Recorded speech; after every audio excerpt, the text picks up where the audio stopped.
Welcome to the Geekcentric podcast, and welcome to our spoiler-free review for TRON Ares. So much talk of AI and big tech today. Virtual worlds, what are they going to look like? When are we going to get there? Well, folks, we're not going there. They are coming here.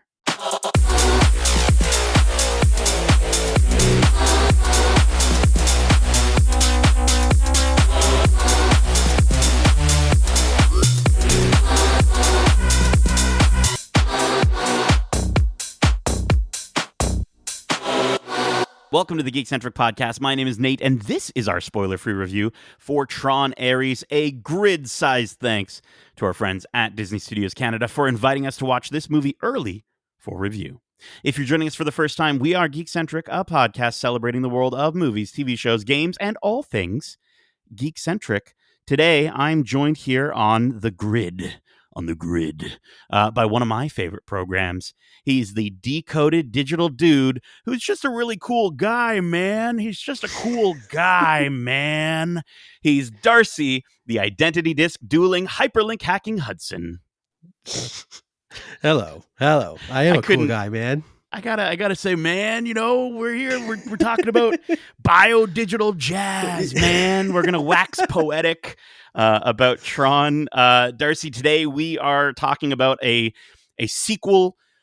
It feels like a legacy sequel, but it's a sequel to a legacy sequel. It's been a long time coming since 2010's TRON Legacy, which was the sequel to 1982's TRON. It reignited the franchise, I think, in mostly good ways. There were some faults that I think they've learned from, and also a few that I think have been repeated, which I'll mention later. But Darcy, before we dive into Ares, what's your experience been with TRON?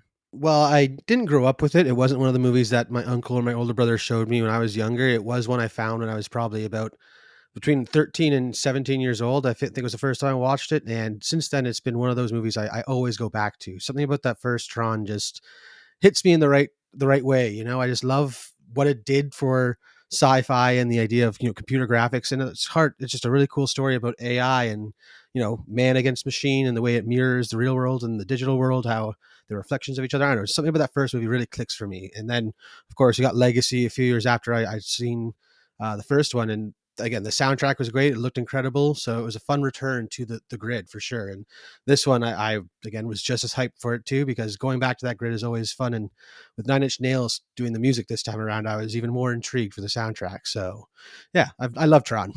Yeah, we were lucky enough to be at D23 to see the reveal of Nine Inch Nails. We have a video on our socials that you can check out from that moment, and everyone just freaked out, rightly so, and we'll talk about how even more right we all were. I think for me, I kind of did things a little bit backwards. We talked about this in the car ride there. My introduction to TRON was TRON Legacy in 2010. And I actually just watched TRON, the first one, for the first time a couple days ago before watching Legacy. And the level of work that went into that film, you mentioned groundbreaking.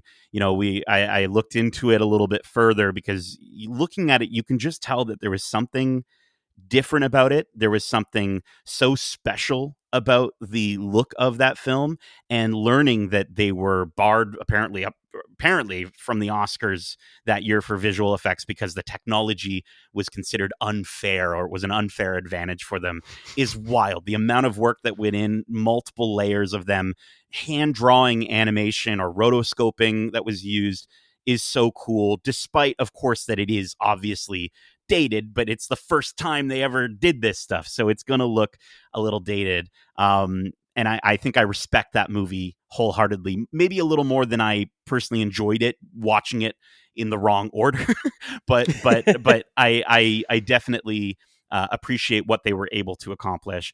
Rewatching Legacy, I have to say, and I mentioned this to you earlier as well, I don't think I loved Garrett Hedlund in that movie as much as maybe I didn't think about him the first time I ever watched the movie back in 2010. And I think there were just a lot of writing choices, both in the story elements and the dialogue, that took me out more than I remembered back when the movie released. But I mean, dude, the visuals, the costumes are just as rad as ever. And the score is one of my favorite scores of all time. Daft Punk just cooked the ever living crap Mm-hmm. out of that score. Was so good. And I mentioned again to you, Darcy, but for our listeners, I think Tron Legacy, I describe it as it's comprised of a ton of incredibly cool and memorable moments that carry a movie that's just okay, if that Yeah, makes sense, right? And 100%. I think my thoughts on Ares are a little bit similar in some ways, but let's get to the synopsis for this movie, and then we'll start waxing poetic, man. Tron Ares follows a highly sophisticated program, Ares, who is sent from the digital world into the real world on a dangerous mission, marking humankind's first encounter with AI beings. The feature film is directed by Joachim Ronning and stars Jared Leto, Greta Lee, Evan Peters, Hassan Minaj, Jodie Turner-Smith, Arturo Castro, Cameron Monaghan, with Gillian Anderson and someone else, which I will talk about in just a moment. But Disney's Tron Ares releases in theaters on Friday, October 10th, 2025. Now, the reason I said that I'm not going to mention everyone is, this movie is another example of them giving a little bit too much away in the marketing for this movie. So before we go on, we are going to stay completely spoiler free for this discussion.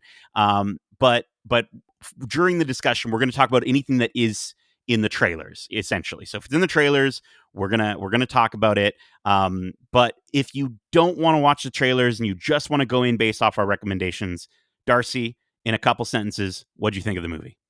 I really enjoyed it. It was like I said, it was fun to return to the grid. The soundtrack and the visuals held up to what we got in Legacy, and again improved in a lot of ways.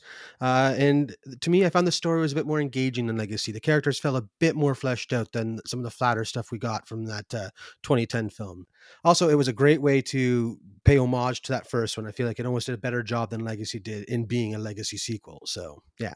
100%, 100%. I agree with you for most of that. I think this movie is a visual and auditory sensory overload. You have to see this in IMAX if you're listening to us right now. I'm going to shake you. I'm going to grab you by your face and shake you until you go see this movie in IMAX for the visuals, the music. If you love the world of Tron, you're not going to be disappointed. If you're looking for a story that is significantly deeper than past entries, I do think your experience will vary. To find out why we feel this way, keep listening as we dive even further. If you haven't watched trailers at this point, now is your final warning. I'm going to add one more name that was spoiled by the trailers and part of the marketing. Jeff Bridges, man, is in this movie. How could he not? But we're going to talk about him later. First, Darcy, this franchise is known for the incredible realization of the digital world, the grid. So let's start there. Darcy, what did you think in the look and feel and visuals of Tron Ares? Well, something I liked about the last Legacy, building off of that the original Tron, was the fact that the grid got more sophisticated as technology advanced, and so we got to see a bit more of that in this one, where it feels like the grid has developed on its own. It's becoming more closer to a city and almost indistinguishable from the real world in that sense, in the way that the layout and the grid is structured, if you will. So I love the idea of how they brought again the grid to its new evolution, if you will. And again, some of those I might be a sucker, but a light cycle is one of the coolest sci-fi rides ever. So the way they bring it to life, and then the reimagining they do for some other vehicles in this movie, leads to a lot of cool, really cool visual moments. So again, I think they nailed the aspect of bringing the grid to the real world in this one. Yeah, I think you're absolutely right. I think the level at which they updated stuff in this movie feels like a natural progression of the Mm-hmm. world. There's so much red this time around, which is awesome to see, and for a specific reason.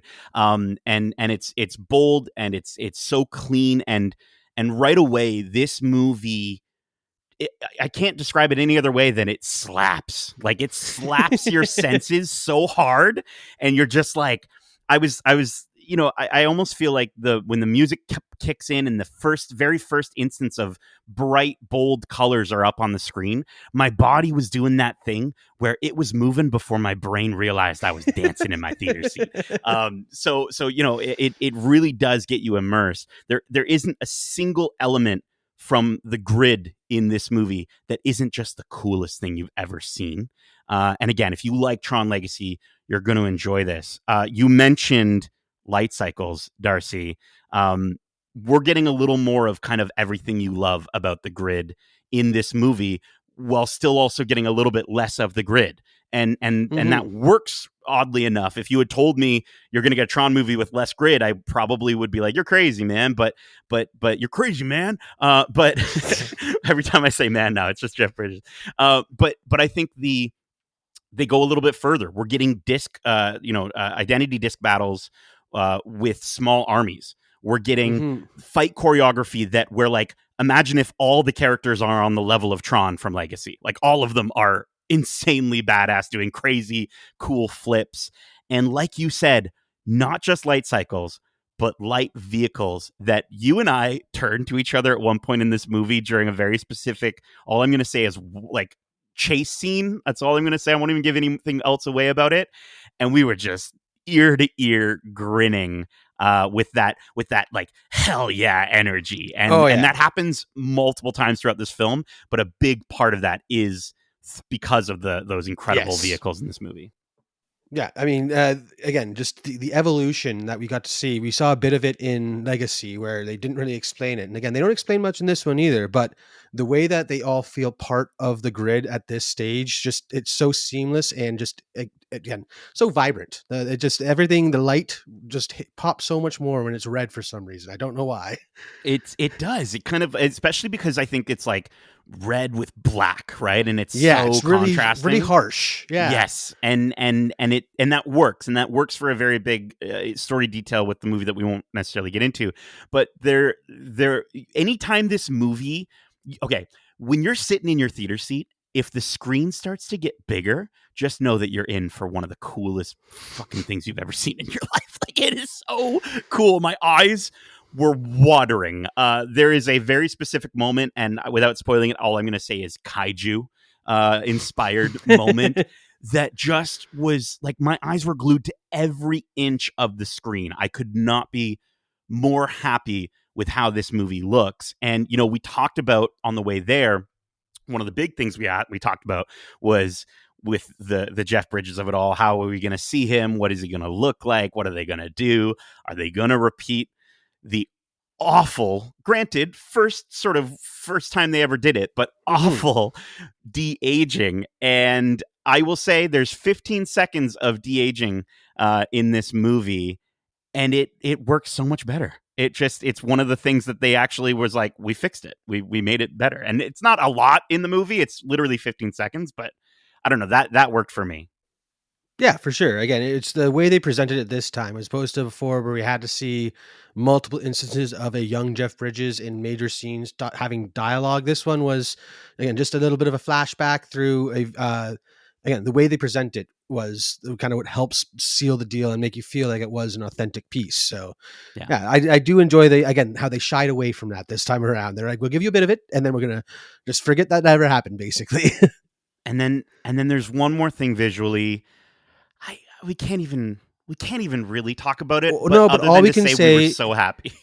Yeah, we were so happy, and again, it ties back to the way they pay respects to that original Tron movie. Yeah, it follows through even in the some of the visual effects we get in this movie, which is fantastic. Yeah, let's just say there were opportunities with Legacy that you and I both talked about from a visual standpoint that weren't explored in Legacy that they just nail in this. And it's so 100%. Rewarding to be at this point with the third movie in the franchise and get that.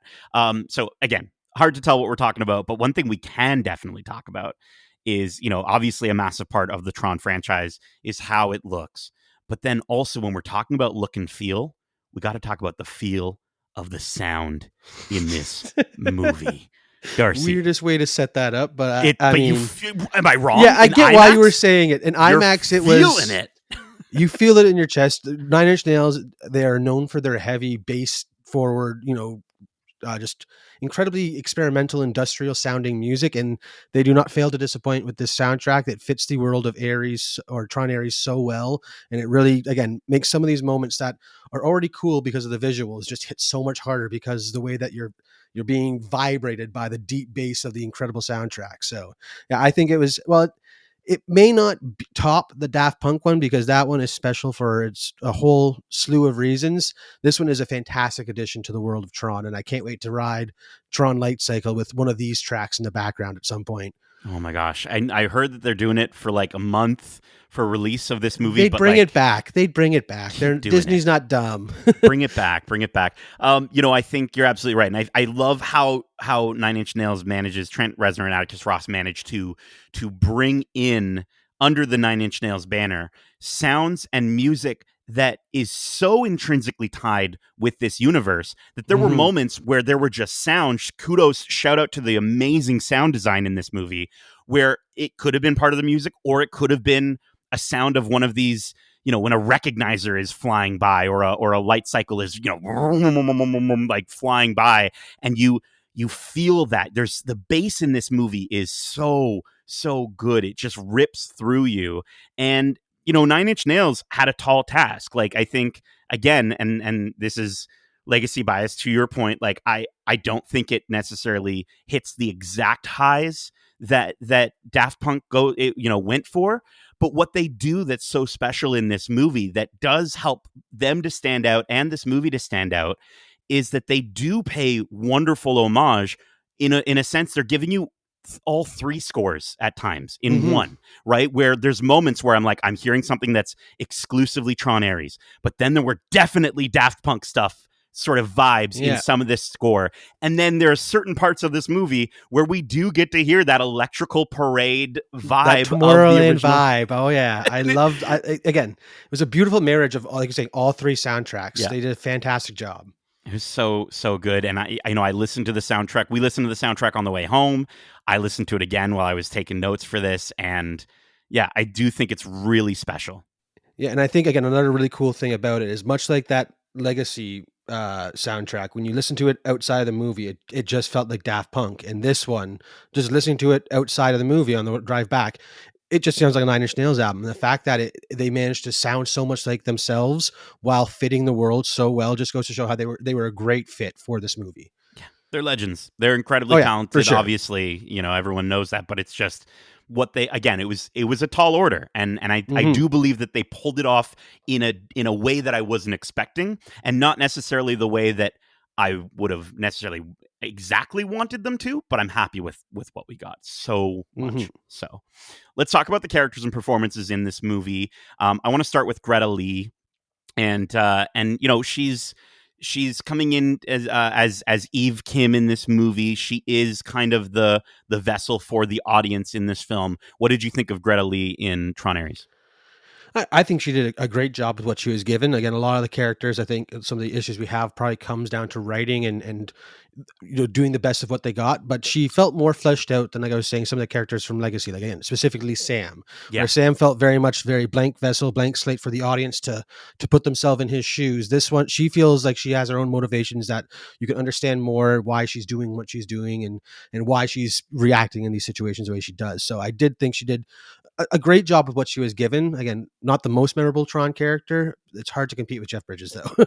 It is very difficult to compete with Jeff Bridges. But I completely agree with you. I think Sam is kind of, Greta Lee is the protagonist movie. She is the Sam Flynn of this movie. But she, she's kind of like, she is our outsider. She's our human character that we're following along. But then she's also so intrinsically tied to NCOM in a way that I can only imagine would have been the plan for Sam Flynn in a sequel that we never got with that character. But I am so happy we got Greta Lee in this movie. Like, I think Eve Kim being driven by, we understand her motivations a lot in this movie. We understand that she wants to make her mark on the world. She wants to make the world a better place. And ultimately, she wants to do everything she can to change what led to the loss that she suffers at the beginning of the movie. And I think she still very much works as that vessel for the audience.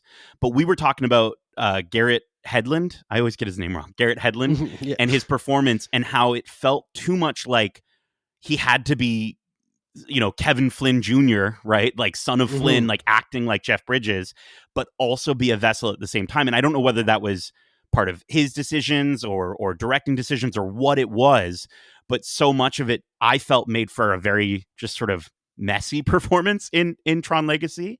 And here there's a depth that Greta brings to this role that we get to see that drive, we get to see that sadness, we get to see that hope, but she's still surface enough that we're able to sort of be along for that ride. If that makes sense, right? She doesn't feel Yeah, too separated from the audience. But speaking of characters that feel like they are completely separated from the audience, let's talk about Jared Leto as Ares, Jodie Turner-Smith as Athena. These characters that are these digital AI characters. Darcy, you had a really good sort of touch point for how you felt about their performances in this movie. yeah, for sure. I mean, the idea of these AI constructs or whatever coming from a very futuristic seeming world to the real world or whatever brought to mind another sci-fi movie, of course, Terminator, with robots coming back, hunting down humans, stuff like that, and interacting with the real world. Just this whole series movie kind of felt like it was Tron's exploration into the Terminator franchise with the idea of what if there are good robots and bad robots, or in this case, good AI and bad AI, and just the way that they are very cold and emotionless because they are robots, but you're getting to see some of that the humanity almost affecting them in an interesting way. Mm-hmm. I think they did a great job with what they were given. Again, I think Jared Leto nailed the idea of being a cold, heartless robot who slowly grows a heart type thing throughout the course of this movie. Mm. But they never go far enough with these two characters that you get to really understand the changes that are happening in the programs that they are, where like that is a very central idea to the idea of Tron is AI evolving and developing based on experiences. And so throughout this movie, we see a lot of these AI go through a lot of experiences, and it never really jives all that well as to why they start making these decisions in some situations. Again, the story feels a bit sloppy. That's nothing to say about these performances because I think they did a great job being the hunters.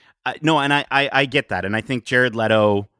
I said to you at times it felt like he was given his best Chat GPT performance, Mm-hmm, mm-hmm. and again, he's an AI, so that makes sense, and I think that's the right call. Cold, calculated, almost characterless character that's supposed to be a program, but so much of me, as much as I understood that was probably the right call for his character from a performance standpoint, from a writing Mm-hmm. standpoint, I still wanted him to get to that place where I felt more chemistry from him. I still wanted, Cora or even Yori in the original movie, I was just gonna say, yeah. right? They brought more charm and life into their character through their performance and through the writing. And I understand, again, Jared Leto's not responsible for the writing on this character, but obviously there's going to be decisions that he's going to make that either feel like he's got more chemistry with certain characters or doesn't. And with these characters originating on the grid, I just like you said, I just feel like we never really got to those places with Ares or Athena. Yeah, especially you bring up that first movie, even like a character like Ram from the first one. He was afraid, he was nervous, he laughed and smiled, and we didn't get a lot of time with him, but he already felt like a more fleshed out character than what we got from some of the programs in this movie and from Legacy, where they are just very one note, cold, flat surface thing, which is kind of the charm of Tron was humanizing these programs. And so when you kind of take away from that, it's a bit disappointing because again, you want to root for these AI because they're kind of human like, and when you remove so much of that and make them cold and calculating and like not empathetic at all, you lose some of the charm that what makes Tron so special. Yeah, and I think again, in some ways that really works, Yep. especially for a character like Athena. I think it worked a bit better, and I love Jodie Turner Smith a lot in anything she does, but in this movie, I thought she did a great thing with what she was given. I just think that the writing could have gone further. So that's not necessarily on Yeah. the performances, more so on the characters and the way they were written. And I'm not going to get too mad about it. I'm not going to shove a bunch of stuff and throw it all off my desk and slam my fists comically and cheesily into the desk. But I do want to talk about Evan Peters as Julian Dillinger. Darcy, what did you think of Evan Peters as Julian Dillinger in this movie? I think he was a perfect addition to the Dillinger line. I mean, we had Dillinger from the being Sark in that first movie as a great antagonist. In this one, we see him being very much the driver of the ongoing conflict in this film, and I think he does a great job. While he is a bit tropey at times, going for that, scientist or computer engineer bad guy idea where, like I said, he has some childish moments, but I think that that builds to his character when you pair it off of Gillian Anderson playing his mother in this movie, and the way that that kind of affected him as a character. So I wasn't too concerned by that, but again, it was the writing, I think, more than anything else that made this character suffer a bit or feel a bit too stereotypical, because they didn't go off, or they went so tropey with some of these things. So I think he did a great job, but again, a lot of it comes down to the fact that I just like Evan Peters, and the fact that we got a true Dillinger villain in this film was just really cool. Yeah, no, and I agree with so much of that. I think Evan Peters, like we love Evan Peters on the Geekcentric Mm-hmm. podcast. That guy rocks, right? And can't wait to see him in whatever he does next. But to your point, I mentioned this on the way there. It's like we really didn't get enough Dillinger in that original film, and I like that they corrected that in this, and they gave us a central villain who's not, a digital villain, but is just as animated. And again, I Mm-hmm. think that works in some sequences. I actually really like the point that you brought up of showcasing the immaturity in the face of this mother character that he's taking over the company from, and doing his best to succeed. But I think it's just, there's so many sequences where I'm like, this feels way too one note. I want a little more depth. And then there's some moments with Evan Peters in this movie that did really work for me, and they're when he was the quietest and didn't say anything. When you see him expressing fear or loss or like dread, that is when this character is at his best, because we're really seeing into the root kernels, if you will, of this character, and getting a sense of really what's motivating them, driving them, and causing them to act this way. Yeah, I think it definitely nailed home the idea of a little boy with too much power type thing, where it's all going to his head, and then when he's finally confronted with what he's done, it's devastating and breaks him, Yeah, basically. So I think it does a great job, again, in some aspects of bringing this character to life, and again, a lot of it was just the one note writing that kind of he did his best with. for sure. Yeah, completely. Jeff Bridges is in this movie, ladies and gentlemen, as we said. Uh, Going into this movie, we were talking about, like, how are we going to see him? Right? We saw him in the trailer. We weren't sure how he was going to go down. We're not going to go into that too much. But one thing we did agree on, Darcy, is that he's probably just going to be Jeff Bridges, like the dude level of, like, yeah, Oh yeah. man. What did you think of Jeff Bridges in the brief time that we got of him in this movie?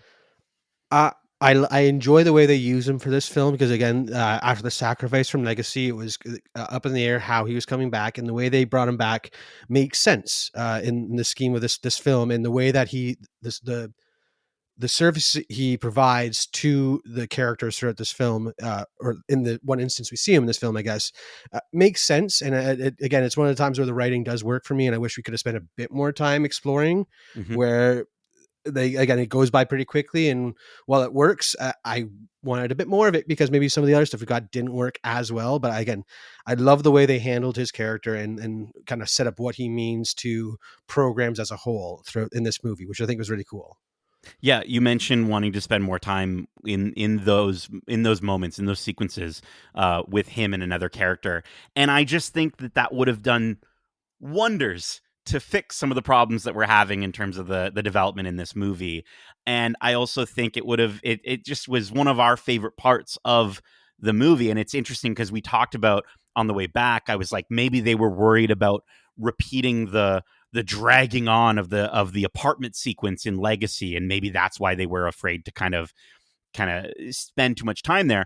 But where we got so many moments of this movie with straight full expositional dialogue over and over and over again in some sequences, I would have so much rathered a bit of more character development and still a little more exposition in those sequences than I would have in some of the other parts of this movie. I do also want to quickly shout out Arturo Castro before we move on as Seth. This was a character that, I'll be honest, I really didn't like him at first. I thought it was just such a not a miscasting, but just like a miss with the character in general. I was like, this is so much more PG than I wanted from this movie with this character. But after a while, dude, his naive aspect about him, and just his jokes that he says, I think we both really enjoyed him. Oh yeah, I mean he's your typical, action hero comedy comic foil type thing. But again, he grows on you throughout this movie, and he has some of the best jokes throughout it. Just the delivery, he nails it. He's again, he's that lovable little goofy guy or sidekick, and I did enjoy the more time we spent with him, the more I enjoyed him for sure. We love a goofy guy. Yeah. Now we've been talking about this story throughout, especially as it pertains to some of these characters. Let's talk about this again as spoiler free as possible. What did you think of the story, the pacing in Tron Ares? I feel like for both of us, this is going to be kind of where we start to go a little bit more of a decline. Yeah, again, the story, well, like I said at the top, I find I enjoyed the story more than Legacy. There was a bit more meat to it. Again, it still felt very surface level though. They didn't. There were some concepts that, like in Legacy, they brought up but never really go into, and they kind of repeat a lot of the same issues in this movie, especially with the idea of AI coming to our world and trying to decide whether it's good or bad, the fears, the positives, everything that comes with it. They again just scratch the surface of it and then kind of gloss over it with the cool visual effects and badass fight scenes. So it's it's a bit disappointing. Again, it's not the deepest of stories. If you're expecting Tron to, nothing will go as deep as that first movie, and even that first movie wasn't the deepest. So again, don't expect much is what I'm saying for the story. Yeah, it's funny. I went back and read some reviews for the original Tron, like when it originally came out, to see what critics were saying, like Ebert and Roper or whatever, and whatever, Hmm. whoever the critics were at the time. And the number one thing that kept coming up was the word spectacle. And so it just reminded me so much of Justin's review for Avatar because it's like spectacle and not as much of the plot, or the plot is derivative or what have you. I think with this one, you're absolutely right. Like, I like how much with Legacy and Tron obviously being so focused on the grid. I love how much this does take us off the grid, and it still works. We're still getting those incredibly cool visuals in the real world. I think the story does a good enough job of connecting the larger world while maintaining its own vibe, its own sense of worth in the trilogy, if you will. I think the callbacks this time around, we were both saying, so much better. Like, Yeah, it's so much better. we don't have that's a really big door or whatever he says this time around. Like, even if there is a line that is a direct callback line, it's used more effectively, and there's some visual sequences.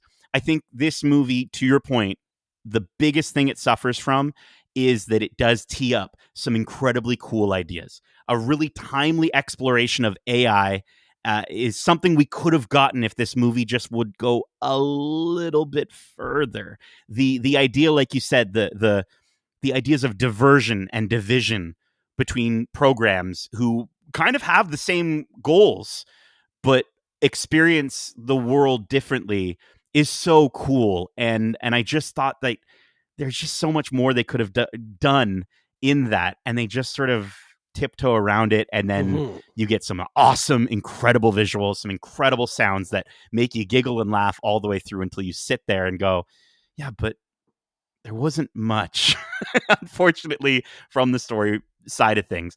I also think that the third act is bogged down quite a bit because it feels like they try to like incorporate some of those side characters. There's a character played by Sarah Desjardins who I love in Yellow Jackets, but I don't even know her name in this movie. I don't know Hmm. what, right? But they had to give her and Hassan Minaj a sequence where they were doing something to affect the storyline in the third act, and it just feels so expositional. It feels really bogged down, and there's a lot of cheesy dialogue, and just it felt like there was just so much of it was forced in those end sequences, and it just was unnecessary bloat when we could have used that time to give back to the characters that we actually do want to care about more, of the title character of Tron Ares, but they just didn't do that. And so I just felt like it was just very flat. It was more, it just ended up feeling like generalized uh good guy good and bad guy bad. It could have Yeah. been so much more. Yeah, yeah. Again, it's thinking back to that first Tron movie, you think like there's only like the four really main or named characters that you're following between Kevin Flynn, your Tron, Lori or Yori, sorry, Lori or Yori, I forgot very close names, but in real world and outer world, than Sark or Dillinger, and Hmm. like we got to see those characters, evolve, and we spent more time with them. And this one, there were so many side characters that were brought in just to serve one purpose, and then they were gone again. It Yeah. seemed kind of weird. So Yeah. it's a bit disappointing that a movie that, again, where the franchise started focusing on a core group of characters has become more of an ensemble cast, and they're not really handling the ensemble that well. It's a bit disappointing. It feels a bit overloaded, and like you said, that the story almost suffers because they're trying to incorporate all these side characters just for the sake of having them there. Yeah, and I remember when we were on our way to the theater, we were talking about that first Tron movie, and I had mentioned how Jeff Bridges feels like the Han Solo, and Mm-hmm.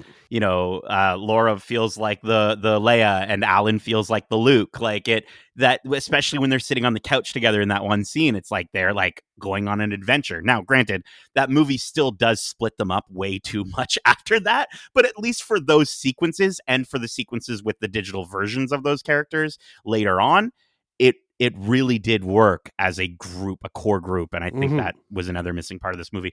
Darcy, let's get to our final thoughts and score on a scale of 1 to 5 identity discs.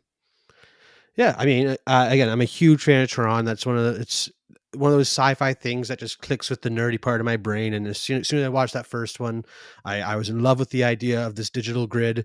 And then revisiting with Legacy was fun. And again, revisiting with Tron Ares, another great time. Again, when you go into a Tron movie, you're expecting incredible visuals, a great soundtrack, and a passable story. And this one is a bit more a passable story than Legacy. I think it's a solid return to the Tron franchise. And while it is very much setting up for a sequel, I will admit I am intrigued in the sequel. Be it just because I want to see more cool bikes, or because I kind of care about the storyline maybe being picked up a bit more. Who Mm-hmm. knows? All I know is that if you're a fan of Tron, you will love this movie because it is just a great addition to the grid. And I'll be giving Tron Ares 3.5 out of 5 identity discs. Yeah. Yeah. I'm kind of right there. I think, as I said earlier in our conversation, Tron Legacy was comprised of a ton of incredibly cool and memorable elements that carry a movie that was just okay. And here with Tron Ares, I'll say this movie is comprised of a ton of incredibly cool and memorable moments and elements that carry a movie that's good. I do think in a lot of ways it improves upon what Legacy tried to do in fleshing out the world of Tron and giving us more meat on the bone, so to speak, in some ways. I enjoyed these characters more. We got just as many damn that's cool moments, if not more, than Legacy. The score, as I said, I don't think it quite reaches the heights of one of my favorite film scores of all time, but it does so much different, and really alongside the visuals of this movie, it does carry this movie and provide the pulse of this film. Greta Lee is definitely the best part about this cast. I think she gives a well-rounded performance, and you actually do really care about her. I cared about her way more than I cared about literally the son of Kevin Flynn in Legacy. And I think the way this franchise is presented, and especially in the marketing for this movie, you feel like it should be going further than it actually is in what it sets up. It just never quite reaches that. There's so many jaw-droppingly cool moments. My jaw was melted on the floor, and there were so many moments where I'm like, I want to give this movie a 4. I want to give this movie a 4.5. I'm feeling it. Let's go. But then the story and character development brought me down to a 3.5. So I'm giving Tron Ares a very solid 3.5 out of 5 identity discs. Go see this movie in IMAX if you want to see it. That's it for our spoiler-free review for Tron Ares. We hope you enjoyed it. And if you want to share your thoughts on this series or any of the movies or series we cover, well, let me just digitize Darcy back onto the grid by coding him with his true purpose, so he can let you know how you can reach us. End of line. That's my only purpose, is letting people know how to reach us. You could have given me a bit more, man. Just You'll be find a good it. podcast host, even. You'll That find covers it. all that stuff. Maybe you'll find it. I guess so. They can reach us at wearegeekcentric@gmail.com. That's wearegeekcentric@gmail.com. Or they can reach out to us on Instagram at wearegeekcentric, or over on Twitter at geekcentricyt. We also have a TikTok. That's what We Are Geekcentric too. I always You forget nailed about it. the Tiki-Talkies. That's okay. We all forgot about TikTok. That's Yeah. fine. We're somewhere. You can find us. You'll find us. On the grid. On the grid. Keep in mind, we have a ton of other great episodes covering the latest in movies and TV shows, including our recent recap of the Toronto International Film Festival, where we share our thoughts on our first ever experience at TIFF. That episode is out now, as well as our recent spoiler-free reviews for the latest series and movies, like our TIFF review for The Smashing Machine, Marvel Animation's Marvel Zombies, Gen V Season 2, Only Murders in the Building Season 5, our TIFF review for Nirvana, the band, the show, the movie, and our spoiler-free review for Peacemaker Season 2, which we are adoring as it keeps going. So We're good. getting up to the final episode. I'm so excited. Yeah, So and I think we'll be doing a spoiler-filled for discussion for the end of that season as well. I'm pretty sure we will. I'm pretty sure we will. Plus, we've got some great interviews to check out, like our most recent interview with Marvel Zombies showrunner Brian Andrews and executive producer and head of Marvel Television and Animation Brad Winderbaum. We had the opportunity to catch up with them to ask them questions about Marvel Zombies, where we talked about the creation of Blade Knight, how they'd fare in a zombie apocalypse, and we also got to learn about some what-if storylines that never came to be yet. Maybe? I don't know. You can catch that interview and all of our interviews either here on your podcast service of choice or over on YouTube at youtube.com/geekcentric.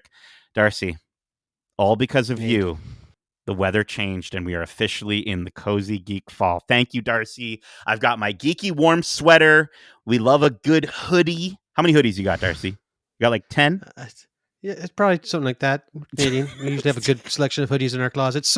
Got a lot of hoodies. I got way too many hoodies. But we've got a ton more hoodies and coverage on the way, like our coverage for series like Stranger Things Season 5, as well as a coverage on upcoming movies like Predator Badlands, Darcy. Come on. Stoked. Oh, my gosh. After Alien Earth, dude, it's just, I'm so excited. Zootopia 2 we got coming up, and we've got...